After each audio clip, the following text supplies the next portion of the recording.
Blues.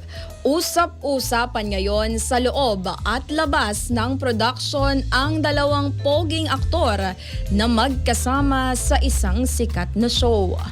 Ayon sa mga chismoso-chismosa, kapansin-pansin umano ang espesyal na pagtitigan at kakaibang closeness ng dalawa tuwing taping.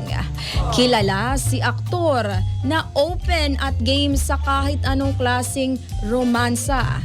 May reputasyon na raw ito sa showbiz na hindi namimili ng gender at madalas napapansin ang pagiging sobrang lambing at palakaibigan. Samantala, si Actor B na kilala ring gwapo at tahimik ay tila unti-unti umanong nadadala sa karisma ni Actor A. Madalas daw silang magkasama sa tent at bihirang mapaghiwalay kapag break time.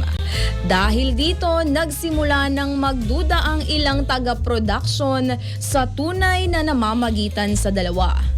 Sa taping, kapansin-pansin din umano ang kakaibang galawan ng dalawa. May palitan ng lambingan, madalas magkatabi, at parang umasta ay magkasintahan.